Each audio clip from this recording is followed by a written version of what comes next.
Je suis désolé, moi j'ai eu quelques petits problèmes techniques parce que je gère la régie, c'est la première, donc il y aura sûrement des petits problèmes, mais c'est pas grave. Bonjour à tous et bienvenue sur ce petit live qui s'appelle le Brain Streaming. C'est la toute première émission du Brain Streaming et le principe est assez simple. On est là pour brainstormer avec une personne qui lance un projet et une autre personne qui est experte dans le domaine de ce projet-là.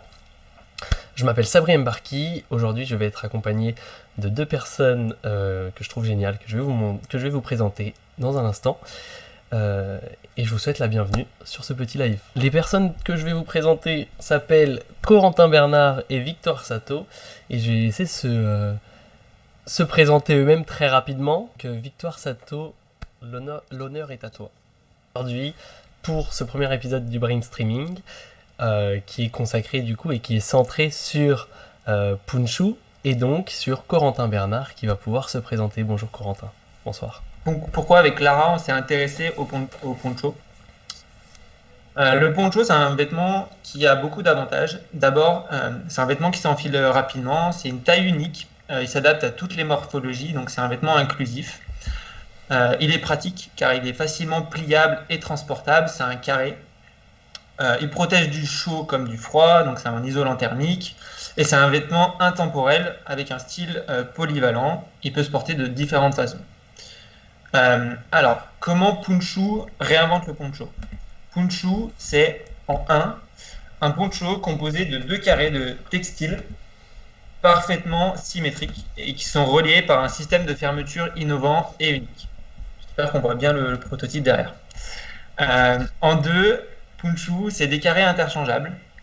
Vous créez avec 3 carrés dans votre dressing 6 combinaisons possibles de vêtements. Par exemple, si on a 3 carrés, un blanc, un rouge et un violet, on va pouvoir associer le blanc avec le blanc avec le violet, le rouge avec le violet, etc. etc.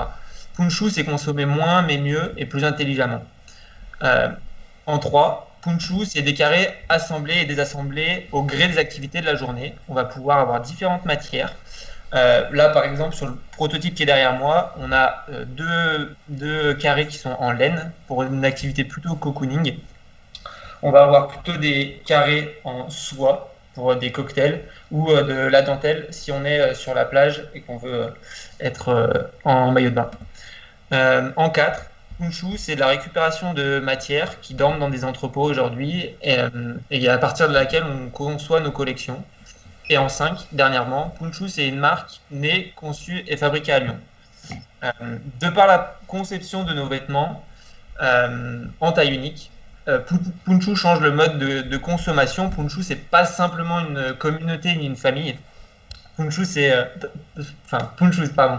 C'est pas simplement une communauté ni un club, c'est une famille où l'on peut échanger et partager ses carrés avec ses amis. Et enfin, s'il faut retenir quelque chose de speech, c'est que l'impact environnemental et social que l'on vise, c'est de faire prendre conscience qu'un vêtement bien conçu et malin, entre guillemets, peut être bénéfique à la fois pour la société et pour l'environnement. Je vous remercie. Déjà, merci pour cette courte présentation de Punchou. Ça permet aux gens de comprendre ce que c'est et ce à quoi ça correspond. Donc on est sur des ponchos avec une ambition de Made in France, avec une ambition de mode éthique et durable, avec plusieurs innovations. La première, ça va être le fait de pouvoir acheter des carrés séparés et de les lier via un système de fermeture que vous avez inventé. Et du coup, ça permet une fois qu'on en a 3, une fois qu'on en a 4, de faire à chaque fois de plus en plus de combinaisons possibles. Donc ça c'est super. Je crois que ça plaît à Victoire. D'avoir un truc un peu comme ça qui se recycle. Et du coup, avant de commencer à brainstormer, moi j'aimerais savoir un peu plus d'où tu viens, de comment t'en es arrivé là en fait, à te dire tiens je vais créer Punchou. Et donc j'aimerais savoir un peu, est-ce que tu peux te présenter en 2-3 minutes? Un truc court, efficace. C'est un entretien d'embauche, hein. Derrière on voit si on investit ou pas. Non, J'ai pas de frisson, écoute. Du coup, pour me présenter, je suis né en région lyonnaise, à Dessines, pour être précis, et j'ai grandi chez les Stéphanois, dans le Forêt, entre Mauron-les-Bains et Saint-Gamier, pour ceux qui connaissent. Ensuite, donc j'ai grandi jusqu'à mes 10 ans à Saint-Étienne. Après, je suis revenu faire mon collège et mon lycée en région lyonnaise, à Vienne. Euh, je suis tout de suite parti à 17 ans, 17-18 ans à Belfort pour faire mes études d'ingénieur, où j'y suis resté 5 ans au total. Mais pendant ces 5 ans, j'ai pu effectuer des semestres à l'étranger, notamment, comme je disais, à Shanghai, où j'ai appris beaucoup de choses là-bas malgré tout. J'ai appris notamment l'importance de l'innovation dans les différentes industries. La Chine aujourd'hui, notamment à Shanghai, ils sont assez précurseurs dans tous les domaines et ça m'a fait prendre conscience que l'innovation aujourd'hui pour une entreprise c'est primordial et si tu n'innoves pas, ben, tu as de grandes chances de ne pas te développer. Donc à mon retour de Shanghai, j'ai continué à Belfort mes cours et à côté de mes cours, j'ai pu participer à différents concours d'innovation avec des potes. On a participé à un premier concours en 2017 pour L'Oréal, où on avait inventé un distributeur automatique de produits de beauté qui ressemble au concept de Nespresso. Et donc avec ce concept, on avait passé différents stades de sélection du concours. On était arrivé jusqu'en finale nationale. On était super contents et donc moi j'avais pu faire un stage chez L'Oréal au service innovation suite à ce concours. Donc une empreinte J'ai fait innovation d'autres très concours présente. pour voilà, exactement. Voilà, l'innovation c'est pour moi, enfin ça me touche énormément. Je me suis rendu compte après avec le temps que ma volonté, enfin ma raison d'être, c'était de créer pour le bien de tout le monde et améliorer un petit peu la vie à mon échelle, évidemment, on va rester humble et euh, d'améliorer la vie quotidienne des personnes en respectant évidemment la planète aujourd'hui. J'en suis venu à Punchu assez récemment.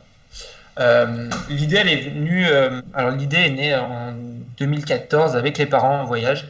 On a pu voir que dans nos voyages, vraiment, il y a certains pays, c'est paradisiaque, enfin, il y a des îles, c'est magnifique, mais la planète, elle est fragile. Et en même temps, comme je disais, le poncho, il est porté vraiment partout, à la fois en Amérique centrale, en Asie, un peu partout en Asie, en Afrique du Nord, etc. Mais il souffrait vraiment d'une image désuète. Et donc, en fait, on a associé ces deux phénomènes, le fait que la planète est fragile avec le poncho, pour créer Punchu. Donc, c'est un projet qu'on travaille depuis vraiment, on a commencé pendant le confinement sur nos heures libres. Et donc là, ça commence à prendre de l'ampleur, ce qui est vraiment super. On travaille ça encore à temps libre. Et on a voulu faire de Punchu une marque qui nous ressemble, avec des valeurs que l'on partage avec Clara. Euh, une marque du coup familiale, on est proche aussi de nos amis. Une marque créative, on est tous les deux avec Clara des personnes créatives. Donc ça nous tenait à cœur de faire quelque chose de sympathique.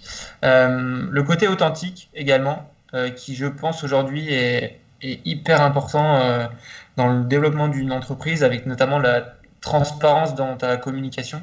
Il ne faut pas cacher les choses, même si tu ne les fais pas parfaitement. Euh, et c'est toujours de la matière pour t'améliorer. Et voilà, je pense que c'est vraiment ça, le fait de vouloir faire une entreprise qui ait du sens pour moi. Je comprends pourquoi je le fais et Ok, je m'intéresse pas uniquement qu'au produit, il y a vraiment des valeurs très derrière. bien. Bah, merci à toi déjà pour Voilà. cette présentation. J'allais dire courte et concise, mais on dira concise.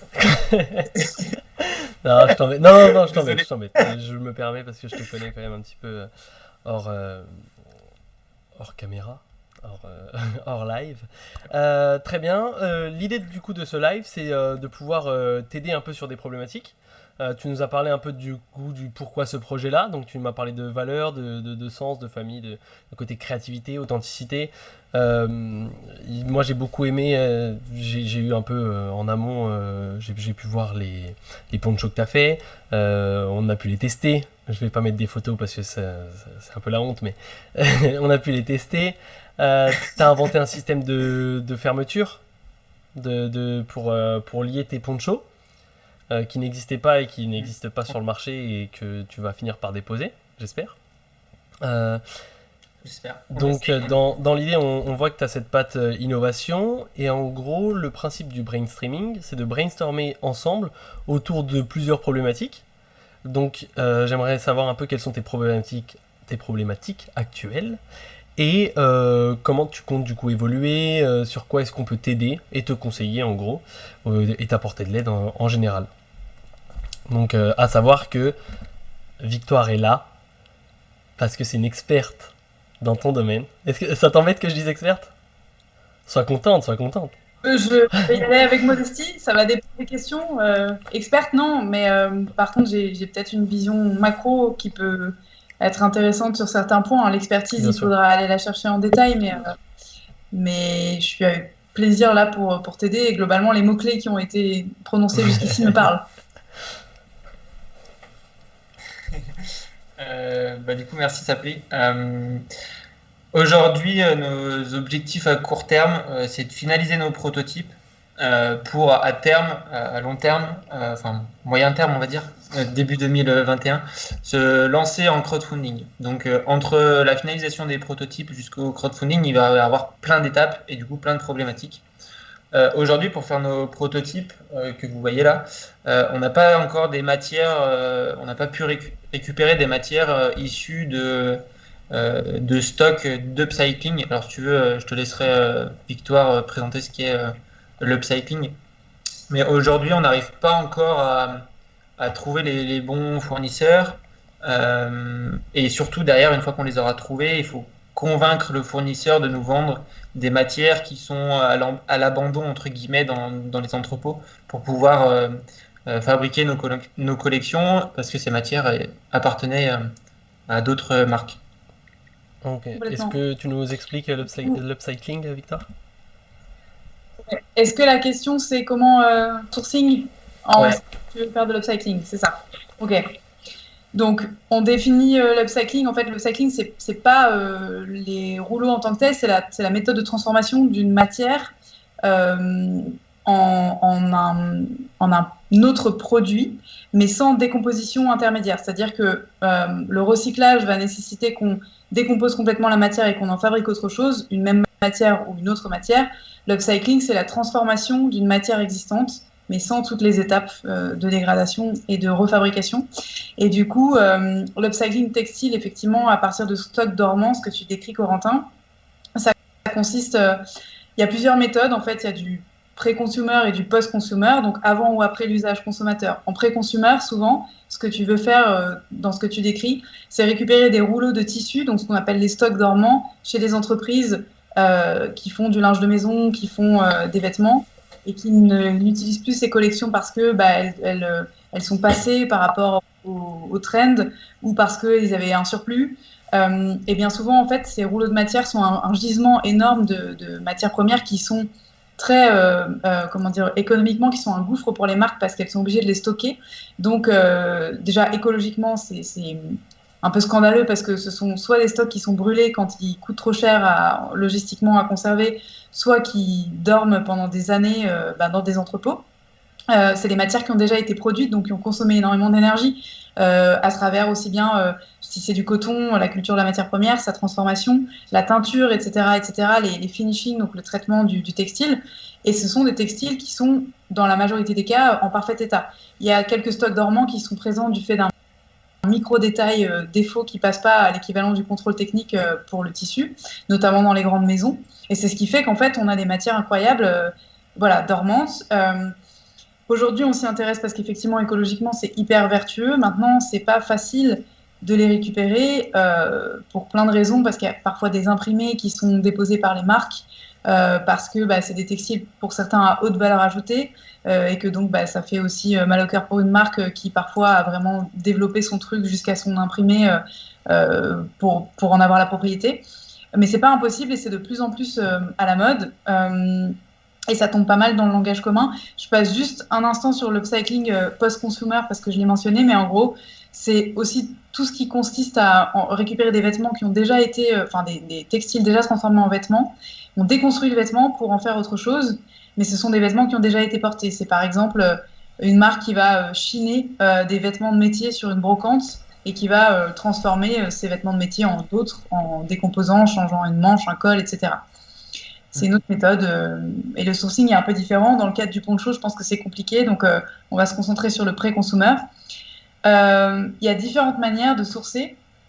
En fait, la problématique principale de l'upcycling, c'est celle qui est commune à toutes les marques de mode globalement, c'est le scaling, c'est-à-dire de quelle quantité tu as besoin et quelle quantité tu peux t'engager à acheter au départ. Parce que c'est ça qui va intéresser les marques. Bien souvent, c'est pas une chute, mais c'est des centaines, voire des milliers de mètres de tissu qu'il faut que tu t'engages à acheter.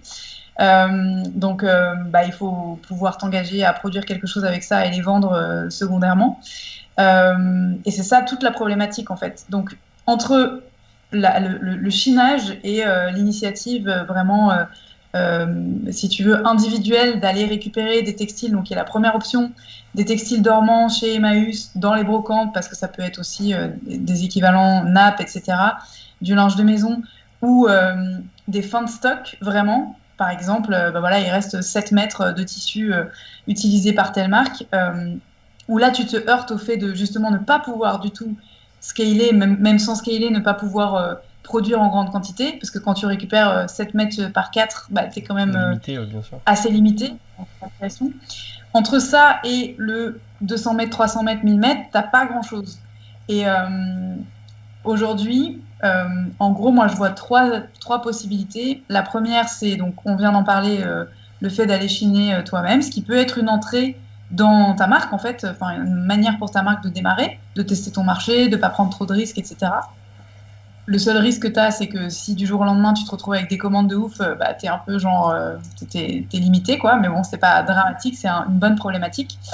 La deuxième option, c'est d'aller voir côté associatif, alors structure associative pro-art, je pense notamment à la Réserve des Arts à Paris, mais peut-être qu'il y a la même chose à Lyon, qui est un espèce d'énorme lieu entrepôt de stockage de tout un tas de matières, PLV, récupération de structures qui a eu lieu en boutique ou sur des événements, et donc ça passe par le textile aussi, et qui le stocke et qui le met à disposition des artistes et des marques à très peu de frais. Là, tu n'es pas sûr, en fait, tu as la contrainte de la disponibilité, donc tu ne sais pas ce que tu vas trouver, quel type de coloris, quel type de matière et en quelle quantité, mais tu as déjà un peu plus de stock et ça reste pas trop cher.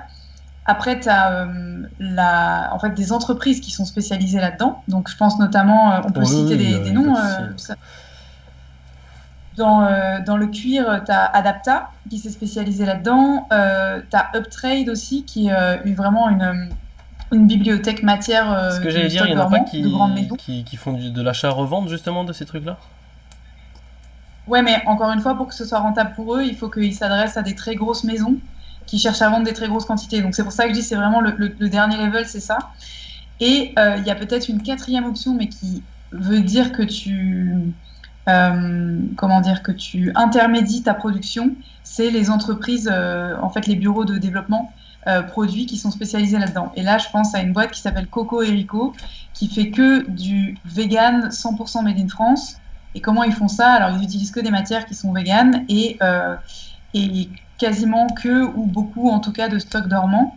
Mais par contre, ils font du développement produit. Alors, ils peuvent s'occuper de ton sourcing, mais eux, leur bise, c'est quand même de t'accompagner sur l'ensemble de ta prod, du design à la distribution, à la communication.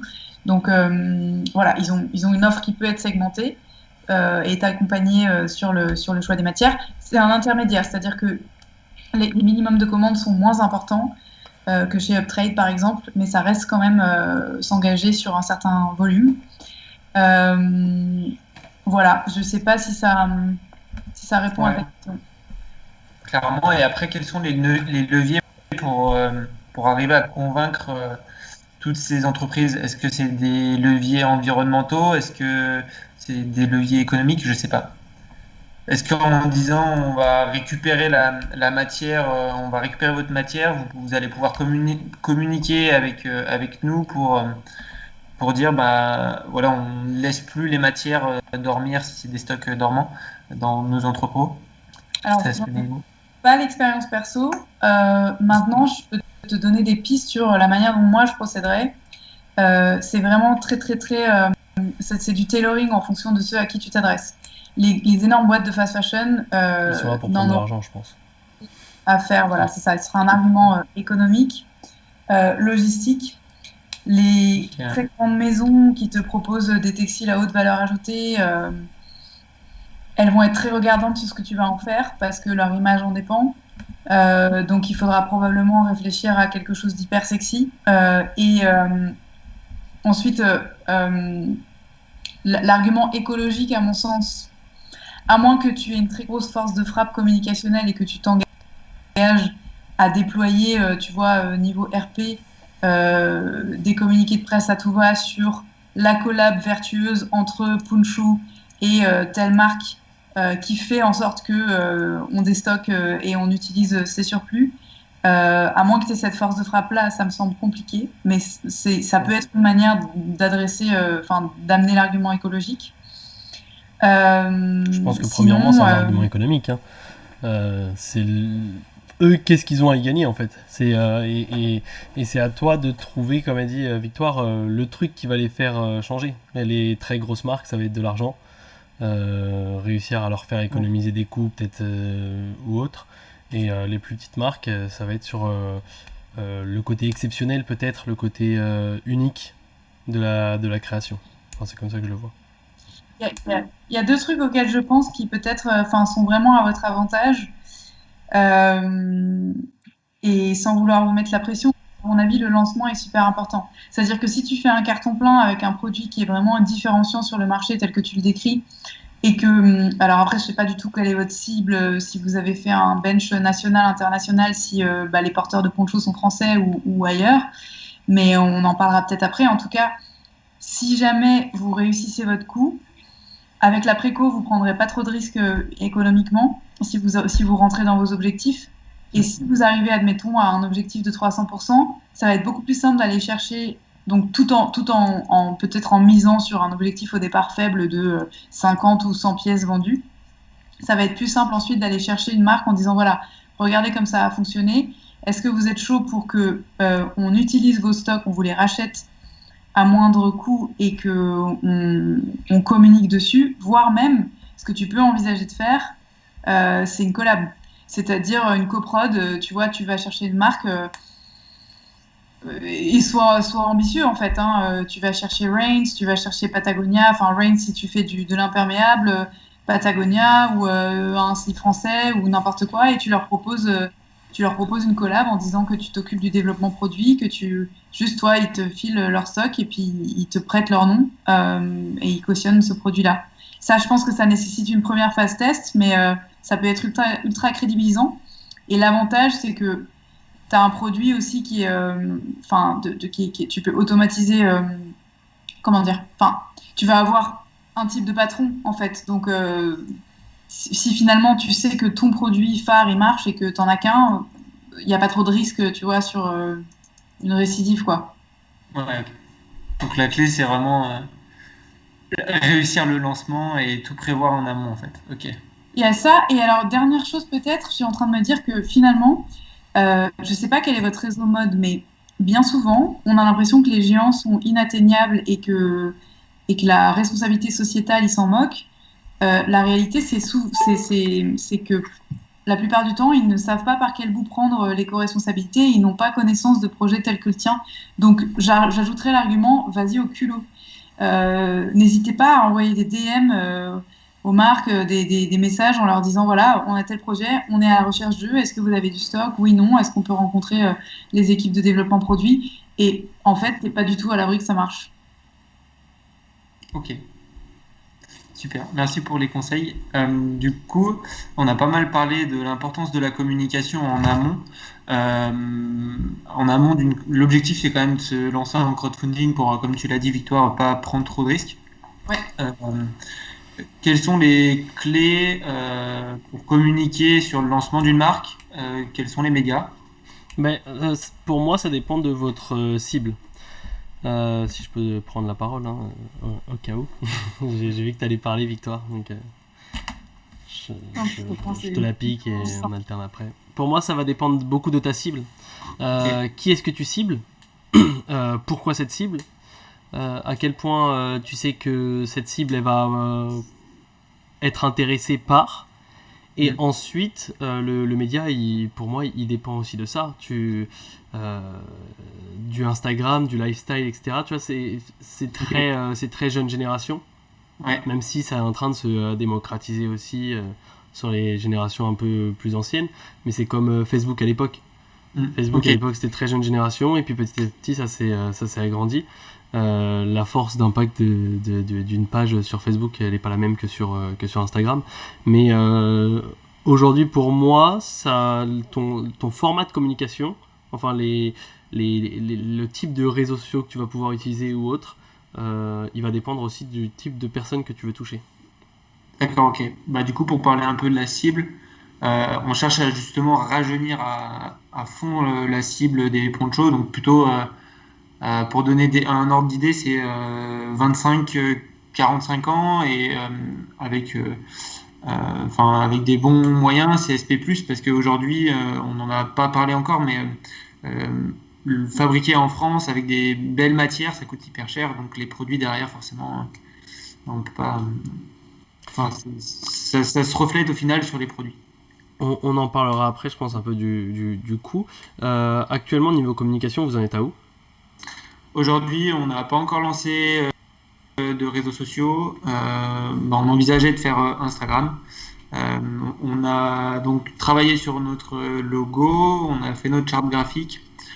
Ça, c'est du coup c'est Clara qui s'en est occupée, qui nous a fait un super taf. On a commencé à travailler sur une maquette du site internet, mais qui n'est pas du tout en ligne encore. On a le nom de domaine acheté, punchou.fr. Okay. Voilà. Donc il y a toutes les bases et il reste à lancer au final. Exactement, il y a toutes les bases et après, pour vous, c'est quoi s'il y a 2-3 trucs à vraiment qui sont impactants pour le lancement d'une marque, ça serait quoi? Pour moi, je sais pas si tu avais suivi la marque Respire, Victoire, peut-être que tu connais. C'est une marque de déodorant à la base, qui se traduit de plus en plus vers les produits beauté, soins, etc.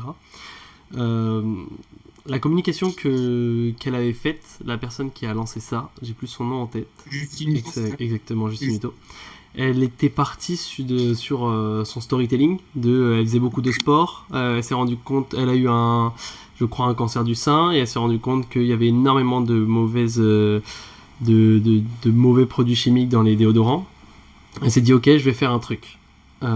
Et toute sa ligne éditoriale de lancement, avant d'arriver à son crowdfunding, avant d'arriver à avoir même un produit, toute sa ligne c'était regarder comment je fais chaque étape pour arriver à mon objectif, pour arriver à mon but.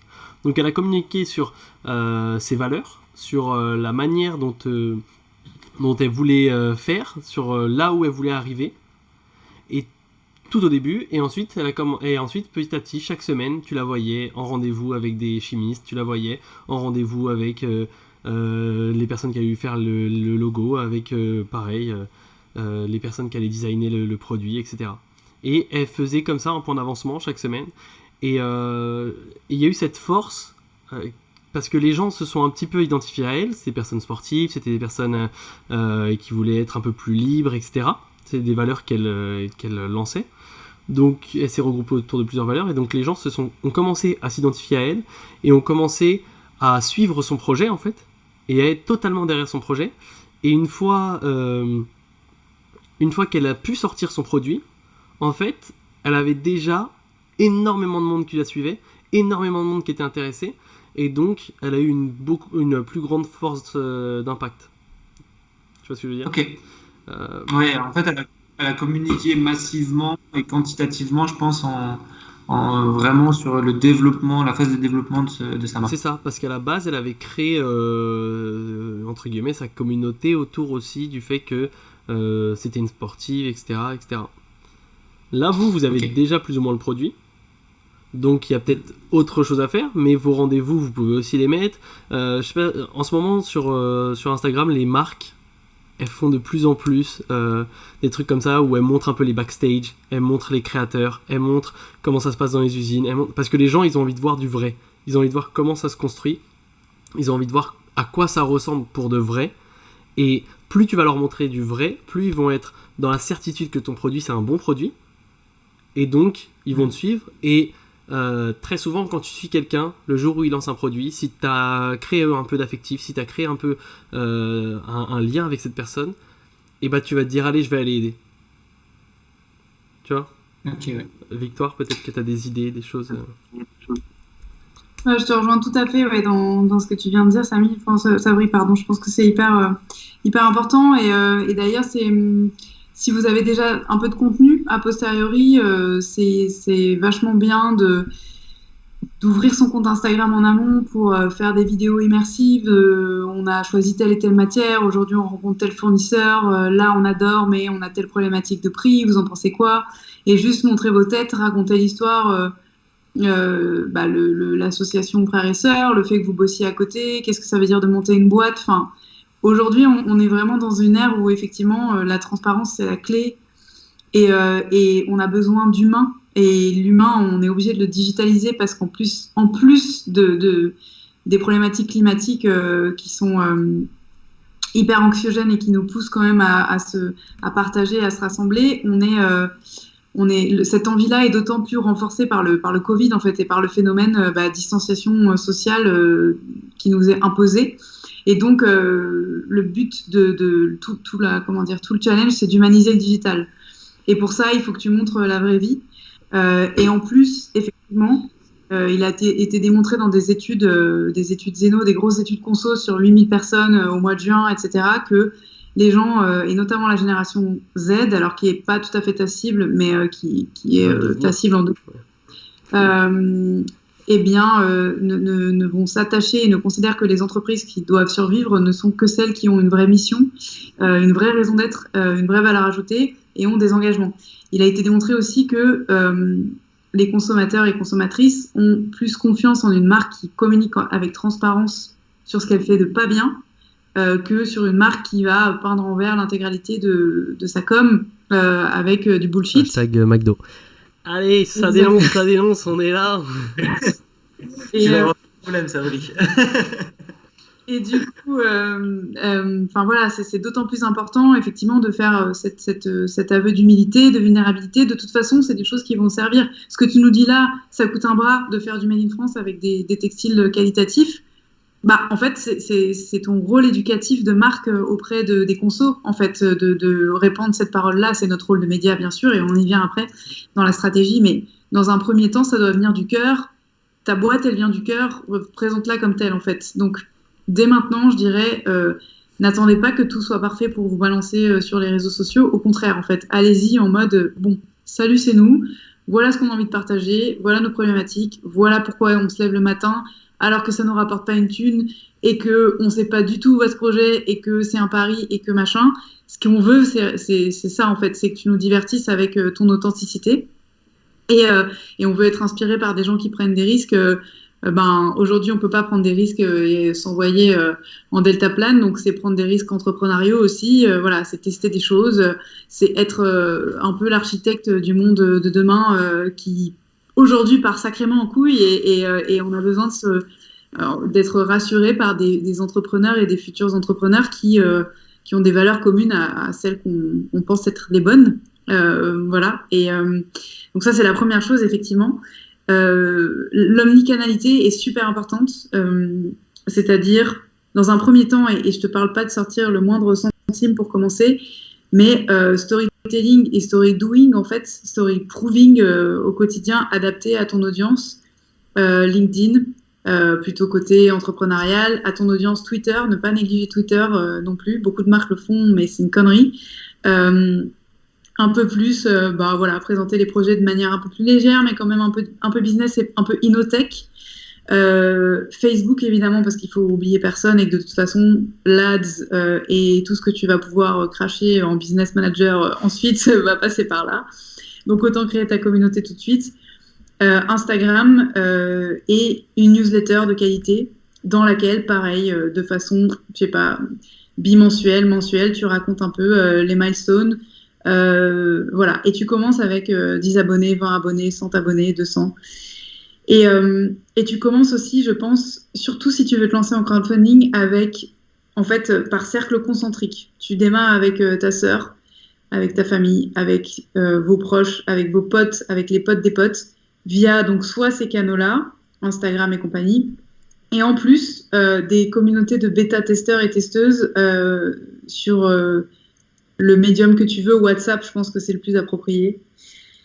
Tu crées en fait un groupe de smart testeurs qui correspondent à ta cible et tu t'en mets 15 ou 20 dedans, faut surtout pas forcer les gens, tu leur envoies un brief en disant voilà, j'ai besoin de vous, mais en fait mon rôle c'est de vous apporter un produit qui a une valeur ajoutée dans votre quotidien, j'aimerais vous poser quelques questions, ça sera pas tous les jours, une fois de temps en temps un Google Form, une fois de temps en temps une idée de, enfin votre avis sur un proto, sur une matière, sur une couleur, sur notre logo, et en fait rien que ça va permettre d'une part de donner des réponses assez concrètes, d'autre part de fidéliser, de faire en sorte que les gens prennent part au projet, qu'ils en parlent à leurs apéros Zoom, qu'ils en parlent à leur famille, que de bouche à oreille la maillot monte, et que en fait ça te ramène indirectement du trafic et une organicité dans tes réseaux en fait qui vont créer le socle en fait de tes ambassadeurs et ambassadrices du futur.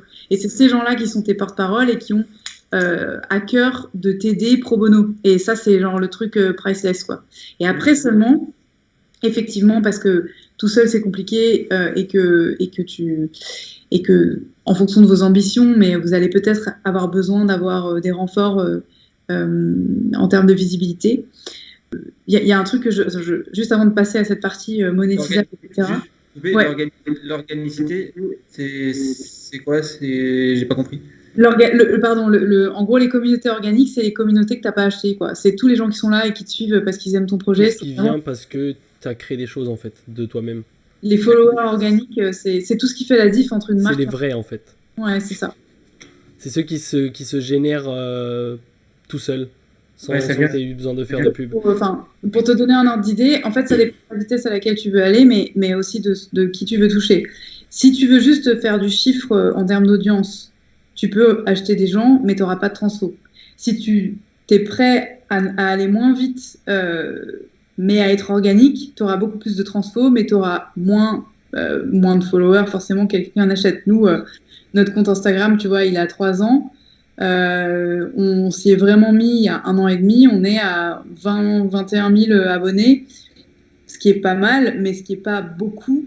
Si on avait mis la gomme, payé de l'influence, payé de l'ADS, payé de la sponsor. En fait, jusqu'ici, on a mis 0 centime, mais c'était un choix dans l'acquisition de personnes. Ça ne veut pas dire que c'est une stratégie qu'on va garder à long terme, hein, mais en tout cas, c'était notre pari de départ et c'était de toute façon une contrainte économique. Et donc, c'est le fait de pouvoir dire que tu as une communauté organique, pareil pour les newsletters et tout, quand tu as acquis 10 ou 15 000 abonnés newsletter et qui sont venus d'eux-mêmes s'inscrire ou que éventuellement ils faisaient partie de listes de diffusion sur un truc pour lequel tu les avais sollicités et qui ne se sont pas désabonnés, c'est ultra puissant en fait et c'est ce qui fait que tu as des taux de transfo qui sont bons.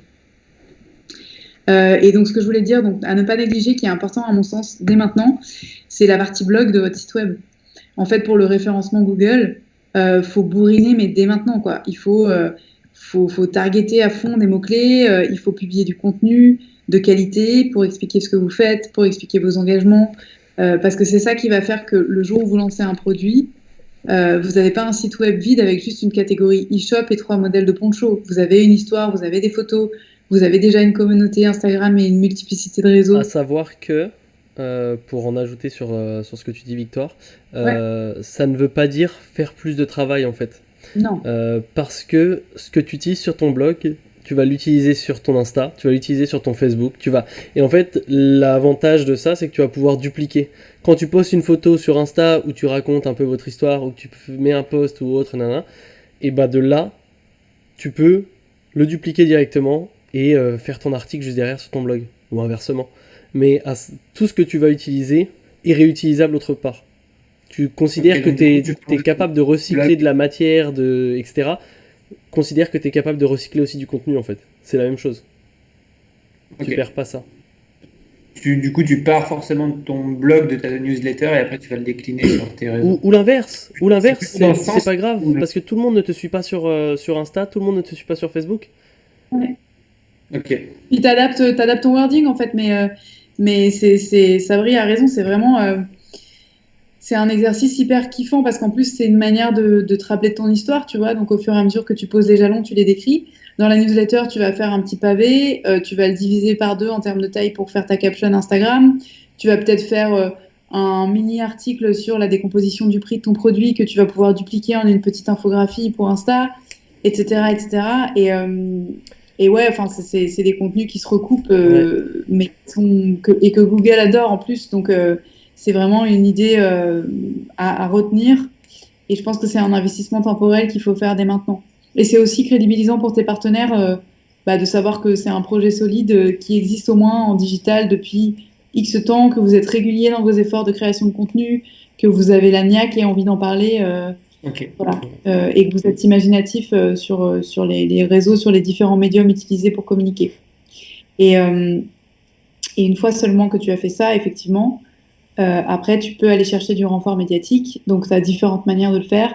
Soit tu prends une boîte de RP, donc de relations publiques, qui va te demander une enveloppe budgétaire et qui va faire à sa sauce, dont le rôle va être de te créer un communiqué de presse, un dossier de presse et de targeter les journalistes et de les harceler pour qu'ils te fassent une communication, un placement, si possible gratuitement. Du coup, c'est plutôt l'agence de RP que tu payes. T'es pas certain des résultats. Bien souvent, c'est des communications qui sont cool pour le SEO parce que tu es référencé donc quelque part, mais tu vas être éventuellement un peu perdu dans, à moins que ton projet soit ouf et emballe un journaliste, tu risques sur un média de moyenne envergure ou de grande envergure d'être un peu dans la sélection des coups de cœur du mois. Enfin voilà. Donc, dans quelques temps, t'envoies un message à Victoire et tu demandes alors mon projet il t'emballe ou pas? Exactement. Nous, on bosse pas comme ça du tout en fait, mais c'est intéressant. Nous, on essaye d'inventer un nouveau modèle de média mode qui est indépendant, qui est dissocié des annonceurs, qui produit du contenu de qualité avec des informations sourcées qui sont crédibles et qui on procède au départ à une forme d'audit en fait des marques. On exige des certifications, on exige des preuves d'authenticité des paroles, donc en actes, etc., etc. Et surtout, en fait, on a une patte édito qui transforme l'intégralité des contenus qu'on s'approprie. Chez nous, tu verras pas un communiqué de presse relayé, et c'est pas grave, c'est pas un jugement de valeur, c'est juste que c'est pas comme ça qu'on travaille, que nous, on raconte des histoires et qu'on est très immersif et qu'on a cette volonté de faire de ce qu'on appelle de la science-based fashion, c'est-à-dire que donc moi, je me suis pas présentée, mais en fait, je suis médecin, j'ai un parcours qui n'a rien à voir. Je suis scientifique, je suis passionnée par la mode et j'ai créé ce média pour, au départ, diffuser des informations. Et en même temps, là, elle est en train de sauver les gens du Covid. Rendez-vous compte un petit peu. Non, ça fait 1 an que j'exerce plus parce que je ne pouvais pas faire les deux. Mais pendant longtemps, voilà. Et c'est beau. Pendant longtemps, oui. Et de toute façon, j'ai gardé une approche très, très science-based, quoi. C'est-à-dire que j'ai envie de savoir pourquoi tu me racontes ce que tu me racontes, d'où viennent ces infos-là, pourquoi tel truc ça pollue, est-ce que ça c'est mieux ou pas, mais tout ça appuyé sur la science. Et le but de ce Good, ça va pas être de mettre en avant ton produit parce qu'il est trendy ou il est stylé. C'est évidemment, oui, on choisit que des produits en plus et des marques qui esthétiquement nous parlent parce qu'on est avant tout un média de mode, mais on a un média de mode un peu avec une approche un peu cérébrale. Et donc, comment on procède En fait, on a 1/3 de notre contenu qui est sponsorisé. Et donc, en fait, on travaille en accompagnement avec la marque à un plan média pour répondre à des objectifs précis qui font l'objet de rapports d'audience et on se donne les moyens de la transformation attendue. Si tu veux mettre en avant ton lancement, tu viens nous voir, on dit OK, avec ton enveloppe budgétaire, on peut faire ça. On a la force de frappe multi-réseau, la newsletter avec X milliers d'abonnés, un article qui va être un article long, optimisé pour le SEO, avec netlinking à fond, donc c'est-à-dire on va faire des liens tous azimuts vers tes supports pour faire en sorte que Google considère que, ah bah tiens, si tu es mentionné par tel média, c'est que peut-être ton site web a un intérêt et que donc il va le faire remonter. On fait aussi de l'influence responsable, donc on travaille à des collaborations avec des influenceurs et des influenceuses qui ont des messages forts et engagés, qui eux-mêmes vont en fait apporter une valeur ajoutée en termes de... Déjà, ça va changer de canal vertical, ce ne sera pas la communauté de Good Good, ce sera d'autres canaux, donc d'autres types de marchés. Et puis, ce sont des gens avec lesquels on va bosser sur la sémantique, sur les éléments de langage, pour faire en sorte que ce soit pas, encore une fois, juste un concours avec Ponchou, mais regardez cette marque, elle fait du Made in France, ça coûte ça, c'est fabriqué comme ça, c'est chambé parce que ça valorise l'économie française, ça valorise les stocks dormants, écologiquement c'est hyper important pour telle et telle et telle raison, etc., etc. Et en fait, on croit que dans cette ère justement où les gens sont en recherche d'informations crédibles et en ont ras-le-bol du greenwashing, il n'y a que comme ça qu'on va réussir à capter leur attention à travers la transparence, l'effort d'humilité, le côté aussi kiffant et non punitif de l'approche, parce que vraiment, on met un point d'honneur à ne pas être un média relou d'écologie punitive, bien que je les adore et je les suive et j'aime d'amour, pour ne pas les nommer, La Relève et la Peste, ou des médias plus généralistes comme Mediapart, des podcasts collapsologues, etc. Mais malgré tout, on a besoin d'espoir pour avancer, donc on va essayer d'avoir cette approche hyper fun. Média. Mais du coup, vous êtes aussi une agence de communication au final. Ouais, mais alors sur notre plateforme, c'est-à-dire qu'on n'ira pas te chercher des relais dans d'autres médias que le nôtre. Par contre, c'est vrai qu'en fait, en fonction du message, on va travailler des campagnes adaptées. Si demain tu viens me voir en disant j'ai besoin de booster mon lancement, on a une stratégie. Si demain, tu as besoin plutôt de décomposer le prix de ton produit Made in France parce que les gens disent que c'est trop cher et que il faut leur expliquer, on va travailler à un format infographie, un format apprenant, des quiz. On va à chaque fois essayer de trouver le meilleur vecteur d'information pour ça. Et à votre communauté. Est-ce que tu as d'autres questions, Corentin, des choses? Moi, j'ai beaucoup aimé, je voulais revenir sur le côté contenu. Tu sais, parfois on a ce truc là mais du coup maintenant je sais pas quoi poster, là on est en attente de tel truc ou tel truc. En fait, parle de ce qui peut intéresser les gens, c'est-à-dire fais des infographies sur des matières, fais des petits posts où tu vas parler de telle matière elle est mieux que celle-ci, de pourquoi le Made in France, de pourquoi quelle est la consommation mondiale en termes d'eau quand on produit dans tel pays ou dans tel pays, etc. Tu vois, au final, il y a du contenu, tu peux en faire des milliers et des milliers et des milliers. Ouais.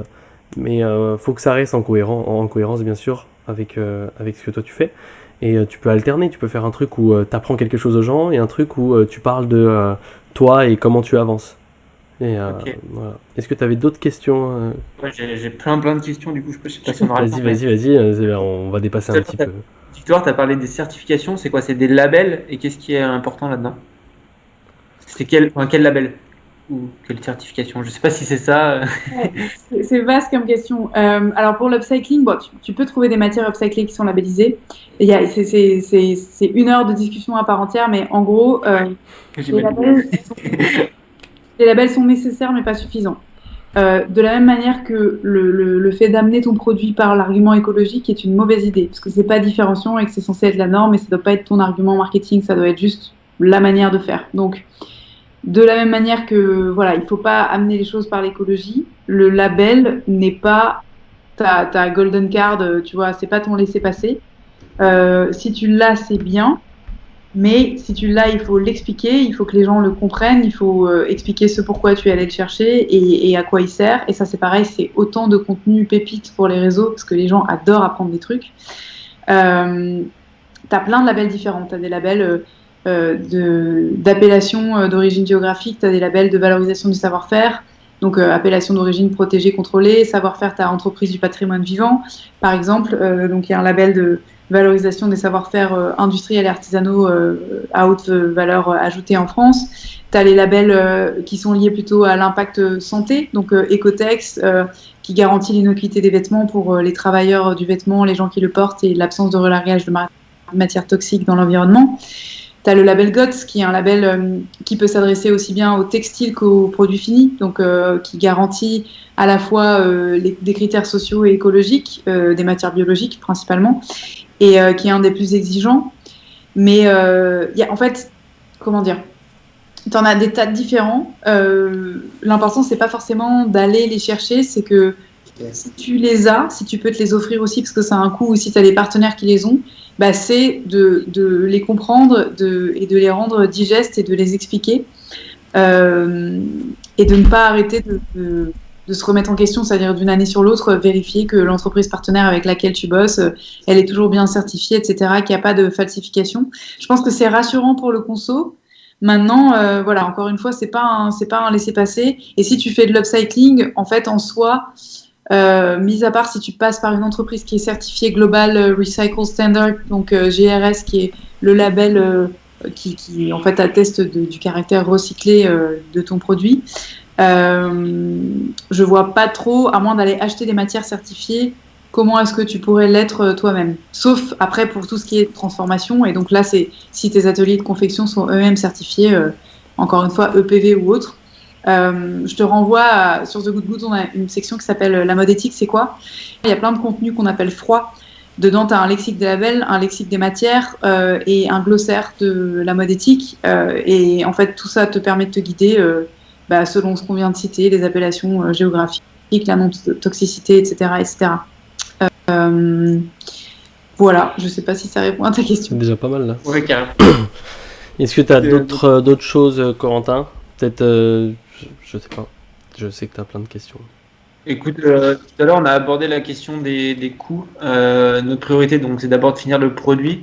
Je t'avoue que ça me fait un peu peur de voir le prix final pour l'utilisateur, sachant qu'on veut garder le produit accessible pour tous. Donc, on réfléchit à cette communauté, pas cette communauté, pardon, cette stratégie pour expliquer le coût d'un produit. Est-ce que tu peux expliquer les différences qu'il y a fabriqué en France par rapport à ailleurs, et quel est l'impact vraiment? Est-ce que c'est vraiment important aujourd'hui de fabriquer en France plutôt qu'au Portugal ou plutôt Ça dépend de toi, ce que tu as envie de prôner et des valeurs que tu as. Tu parlais tout à l'heure de Made in France, et donc il y a ce côté en fait, le Made in France, il sera forcément plus cher que du Made in Portugal ou du Made in China. L'idée, c'est qu'il soit peut-être plus écologique, qu'il y ait eu moins de transport, mais le Made in France, en tout cas en termes de communication, sur ce que je vais pouvoir te dire, c'est qu'il y a un côté classe à la française, en fait, que tu pourras jamais enlever. Donc c'est quelque chose que tu payes, mais qui n'a pas de valeur, tu vois. Genre, le Made in Portugal, personne te dit ah ouais, la classe à la portugaise, tu vois, ou à la chinoise. Non, mais c'est triste, mais c'est vrai. On a ce côté Paris, on a ce côté France qui est très fort, et donc le Made in France, il est là aussi pour ça. Tu parles de comment amener ton prix. L'avantage quand tu fais de la communication comme on t'a dit juste avant, avec du contenu régulier, avec un suivi de ton histoire, etc. Si les gens ont vu toutes les heures que tu as passées dessus, ont vu toutes les étapes que le produit subit avant d'être disponible, ont vu le temps que ça prenait, ont vu l'effort que ça te prenait, quand tu vas leur donner un prix un peu élevé, ils vont se dire oui, mais c'est normal en fait. Quand tu vas dans un restaurant, qu'on te ramène ton plat en 2 minutes et qu'on te dit c'est 10 balles, tu te dis ok, si je te ramène ton plat en 2 minutes et qu'on te dit c'est 80 balles, et ben ça va te faire un peu plus mal que si tu allais au restaurant et que tu te poses et que tes plats ils arrivent petit à petit, il y a ton entrée, ensuite il y a ton plat, il y a ton deuxième plat, et ça prend du temps, ça prend énormément de temps pourquoi ? Parce qu'il y a l'expertise derrière, et toi t'imagines toute cette histoire de le cuisinier est en train de le faire, c'est en train d'être chauffé, c'est en train de... Et en fait, comme dans ton inconscient t'as ça, forcément ça te justifie ton prix de j'ai payé cher, mais j'ai payé quelque chose qui nécessite un savoir, qui nécessite une expertise. Quand quelqu'un achète un t-shirt à 1 ou 2 euros et qu'il n'a pas de remords par rapport à ça, je pense un peu à moi parfois, qu'il n'a pas de remords, c'est pas bien, ok, qu'il n'a pas de remords par rapport à ça, c'est parce que il ne sait pas, dans son inconscient, il n'a pas ce truc-là de un t-shirt c'est tant d'heures de travail, c'est tant d'eau dépensée, c'est tant de trucs, c'est tant de nana. Et si tu crées une communauté qui est informée, qui est au courant tout simplement des étapes, de tout ce que tu as fait, qui a suivi ton parcours, et à partir de ce moment-là, si tu crées cette communauté-là, elle sera au courant et donc elle comprendra ton prix, elle sera en accord avec ton prix. Tu vois ce que je veux dire ? Ok. C'est beaucoup dans le comment tu leur dis, comment tu leur vends, comment tu leur expliques et comment tu leur montres. On a besoin de voir, on a besoin de comprendre. Moi, si demain je voyais le temps de travail, le truc et tout, peut-être que je dirais ah ok, un t-shirt à 1€, ça se fait app. Tu vois ce que je veux dire ? Après, c'est des trucs à la chaîne, mais voilà l'idée. Pour moi, il y a vraiment ce côté-là, si tu veux amener un prix haut. Et puis, il y a des marques qui ont des prix hauts, et parce que c'est un truc un peu plus haut de gamme, c'est un vêtement que tu vas garder plus longtemps, parce que c'est une meilleure qualité, parce que, comme tu dis, tu vois, c'est un vêtement taille unique, donc c'est un vêtement que tu vas pouvoir garder très longtemps. Pour moi, un enfant, on ne devrait pas lui acheter des trucs de hyper grande marque ou autre parce que il grandit très vite et ça c'est vite dépassé et donc c'est vite plus utilisable. Alors que quand tu es adulte, tu prends plus le temps de t'acheter une belle paire de chaussures, de t'acheter une belle montre, de t'acheter une belle veste. Pourquoi ? Parce que ça, c'est quelque chose auquel tu vas faire attention et qui pour toi va perdurer dans le temps. Et peut-être, même sûrement, d'après moi, il faut que tu rendes ton produit un petit peu exceptionnel comme ça, un petit peu intemporel. Et le prix est justifié aussi par le fait que t'achètes 2 carrés, t'as une tenue. T'achètes 3 carrés, t'en as 6, c'est ça ? Et t'achètes 4 carrés, t'en as 16. Donc, 12, ouais. c'est pas 16 ? Je me suis trompé ? 12. T'en as 12. Et donc, très très vite, tu montes. Et donc, tu peux avoir un vêtement qui va perdurer dans le temps, qui va en plus pouvoir être changé, qui va être personnalisable. Donc, tu es vraiment sur un produit un peu plus exceptionnel. Et parce qu'il est créé en France, parce qu'il est fait par Corentin Bernard, parce que y a toute l'histoire derrière, il y a tout ce truc-là, ton prix va se justifier. Pour moi. Après, moi, je sais un peu la fourchette de prix dans laquelle tu te plaçais, donc c'est pour ça aussi que je dis ça. Mais elle me paraissait pas non plus trop exigeante. Bien sûr que quand t'as 24, 25 ans, t'as peut-être un peu plus de mal à mettre. Je crois que t'étais entre 90 et 140, si je dis pas de bêtises. Un peu plus du coup Un maintenant. peu plus, ouais, Tu découvres petit à petit les frais et t'as pas encore ajouté la TVA. Tu découvres que si tu veux être rentable, Non, mais voilà. si tu veux faire un truc. Bien sûr, mais t'es obligé bien de- sûr qu'à 24, 25 ans, t'as peut-être pas les finances pour, mais tu as de quoi offrir un cadeau un peu comme ça quand tu fais un truc en groupe. Les parents, s'ils voient que tu es sensibilisé, ils vont peut-être te l'offrir aussi. Et à ce côté-là, tu veux toucher les 24, 45 et plus, mais ta cible cœur, c'est un peu ça. Mhm. À 30, 40 ans, ouais, tu as déjà un peu plus d'argent pour t'offrir un objet d'exception, un objet un peu de luxe qui va t'aider à voyager et qui va traverser les années avec toi, en fait. Pour moi, il y a vraiment ce truc-là. S'il y a un côté qualité, s'il y a un côté exception, s'il y a un côté made in France, s'il y a un côté on sait le temps que tu as mis de travail, on sait tout ça, on connaît l'histoire de la marque un petit peu, et bah forcément, les gens ils vont te suivre en fait. Ok, De rien. merci. Super. C'était hyper clair. Du coup, ouais, ce que je retiens, c'est des produits avec une communication hyper durable et dès maintenant, en fait. Ouais. Mm. Ça me met un truc de plus dans la to-do list à faire. Ah, il y a plein de choses à faire dans la to-do list. Hein. Mais Ouais. voilà, non, c'est un premier point d'avancement pour ton côté. Est-ce que mon prix est justifié ? Si tes efforts sont justifiés, ton prix sera justifié. c'est bien dit ou pas, Victoire? Ouais, tu sais, j'attends toujours une petite validation. Je regarde si Victoire est hoche la tête. J'ai noté quelques petits mots-clés aussi, mais globalement, c'est ça. T'as tout à fait raison, Fabrice. En gros, tu posais la question au départ de qu'est-ce que je dois faire? Est-ce que c'est du Made in Portugal, du Made in France? Moi, ce que je retiens de ton pitch, c'est que vous portez le truc avec vos tripes localement. Tu nous as parlé de Lyon, tu as parlé de là où tu as grandi, tu as parlé du fait que ta famille, etc. C'était hyper important. J'ai l'impression que de toute façon, en fait, la sincérité, elle transparaît dans la marque, dans la communication, comme le disait Sabri, et du coup, quand même c'est pour des choix économiques, je sens que tu porterais plus un projet qui est fabriqué en France que fabriqué au Portugal.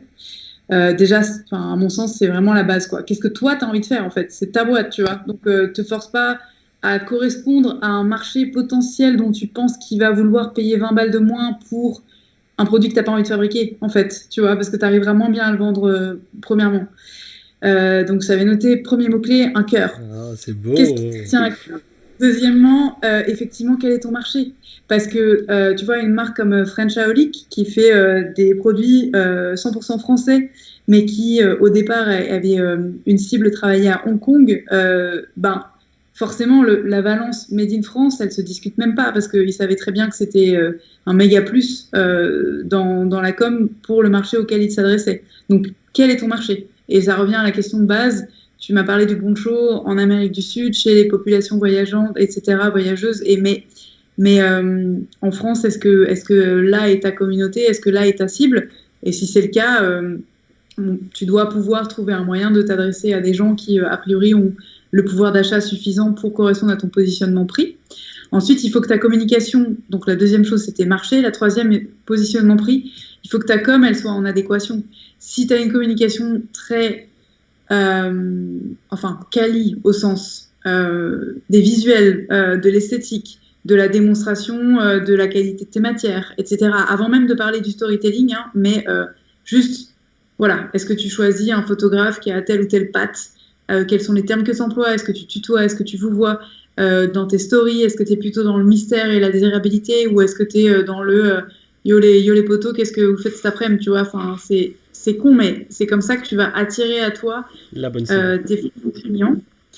Ensuite, la troisième chose, effectivement, c'est la déconstruction la déconstruction du prix et du produit, parce que ça, donc je vais pas revenir dessus, Sabri l'a très bien expliqué, mais en fait, contrairement à la bouffe, où on arrive à reconnaître les composants de ce qu'on mange, la valeur des produits, de ce qu'il y a dans l'assiette, si c'est bio, pas bio et tout, dans la mode, il y a un phénomène de mort au kilomètre, comme dans le journalisme. Pourquoi est-ce que quand tu vas chez Primark, t'en as rien à foutre que ton t-shirt il coûte 2,99 £? Parce qu'en fait, ton aptitude à réaliser, d'un point de vue vraiment cérébral, que ce truc-là a été fabriqué n'importe comment par des femmes de 18 ans qui sont exploitées, exposées à des matières toxiques dans des conditions dégueulasses, à partir de matières premières qui sont extrêmement polluantes et défiant toute concurrence de façon déloyale, t'en as aucune idée parce que t'es complètement déconnecté de la réalité du produit. Du coup, effectivement, tu t'en fous. Si toi, tu as réussi à amener et à déconstruire ta chaîne de valeur et à ouvrir les portes de ton produit en amont, tu n'auras aucun problème. Et d'ailleurs, Opal, que tu dois connaître, l'a très bien fait, qui sont un peu des chefs en matière de com, mais eux, ils ont commencé à produire avec des ONG en Inde parce qu'ils avaient été en stage là-bas, etc. Le jour où ils se sont rendus compte que c'était un peu une aberration écologique et qu'ils ont rapatrié la production en France, le prix du t-shirt, il a été multiplié par 1,3 ou 1,4. C'était un gros pari. Il y avait moyen de mettre la clé sous la porte. Ils ont fait quoi? Ils ont dit, OK les gars, voilà notre communauté. On proposait un t-shirt à tel prix, fair made in India. En fait, aujourd'hui, on veut que ce soit fair made en France. Mais ça va coûter un peu plus de thunes. Vous en pensez quoi? Ils ont été ultra suivis, en fait, parce que les gens sont intelligents et que ça les touche. Donc, voilà, tout est encore une fois une question de communication. Ensuite, il y a un truc aussi que tu peux expliquer, c'est le prix d'usage versus le prix d'achat. Ça, Sabri en a parlé aussi. Pourquoi est-ce que, en fait, surtout sur un produit intemporel, tu penses que... Comment dire? Enfin, la question, c'est pas pourquoi, c'est logiquement, En fait, n'importe qui peut comprendre que investir 150 € dans une pièce que tu vas amortir en 10 ans vaut le coup versus acheter un équivalent KOE dégueulasse que tu vas changer tous les 2 ans et qui de toute façon va te coûter 80 balles, tu vois. Donc, vu que t'es pas sur un positionnement renouvellement, genre oui, mais les paires de baskets, j'adore ça, je m'en achète une paire par an, tu vois, donc ça m'emmerde de mettre 300 € dedans versus 85, l'argument est recevable. Là, t'as un produit qui est transformable, intemporel, qui évolue avec la morphologie potentiellement. Donc, en fait, c'est fou l'argument pour un prix d'usage qui est bien plus rentable qu'un prix d'achat. Et la dernière chose, je fais très attention au côté greenwashing potentiel de l'empreinte carbone de l'environnemental, enfin de la comment dire, l'empreinte carbone du transport, parce que si t'es pas accompagné par une boîte qui te dit que c'est moins impactant de faire produire au Portugal qu'en Chine en termes de transport, tu peux pas l'affirmer. Un exemple très simple, on en a parlé avec Fago récemment, qui produit en Chine et au Vietnam et au Portugal. Fago, ils sont fait vachement tacler sur cette production à l'étranger. C'était vous plantez des arbres, mais bon, vous fabriquez en Chine, etc. Ils ont fait faire un bilan carbone par un organisme tiers, la Fondation Good Planet, et elle a révélé qu'en fait, le transport qu'ils avaient mis en place via le transsibérien depuis la Chine était X fois moins impactant que le transport par convoi camion depuis le Portugal. Et tu vois, en fait, ça, dans la mentalité, dans l'imaginaire collectif, bah, c'est Made in China, Made in Vietnam, c'est un no-go, tu vois, en termes d'empreinte. Et en fait, non seulement le transport était responsable de 11% de l'ensemble des émissions globales de la marque, alors que bah, les gens s'attendent à ce que ce soit l'enfer, alors qu'en fait, c'est principalement les matières qui polluent. Mais en plus, il y avait cette histoire de, ben ouais, si tu as une flotte, ça change, enfin tout change en fait. Est-ce que tes véhicules sont électriques, quel est ton packaging, etc. Donc l'argument fabriqué en Europe parce que c'est moins impactant, faut être super vigilant si t'as pas des métriques à donner. Donc ne t'en sers pas comme argument commercial sans que tu puisses. Ça, c'était dans ma volonté de communiquer sur les analyses de cycle de vie. Enfin, j'en avais déjà fait dans le cadre de mes études, donc je vois l'ampleur de ce que ça représente, quelle est la charge d'une telle étude, et derrière, on peut avoir des métriques pour communiquer, mais ça m'est... Alors peut-être que je manque quelque chose, hein, mais aujourd'hui, j'ai l'impression que les marques, elles communiquent assez peu là-dessus. Est-ce que, Victor, tu peux me confirmer? Bah justement, c'est ce qu'on essaie de leur faire au max. Ouais, non, bien sûr, elles communiquent pas parce qu'elles savent pas, mais en fait, il y a un truc qu'il faut comprendre, c'est que la RSE, donc la responsabilité sociale et environnementale d'une marque, les gens pensent que ça sort du chapeau, mais ça s'apprend pas dans les écoles de mode, pas dans les écoles de commerce, et pareil, un truc que tu peux faire en te levant le matin, faut être accompagné, et donc ça nécessite un investissement. C'est des études qui sont longues, c'est détricoter toute ta chaîne de valeur qui est morcelée au possible généralement, et les marques qui font ça, c'est des marques de taille intermédiaire qui ont un effort de transparence poussé et qui finissent par sortir des Sustainability Reports ou des Transparency Reports comme Icebreaker, comme Reformation, etc., comme Mud Jeans, mais c'est des doses annuelles qui sont des pavés de 30 pages, publiés en plusieurs langues, etc.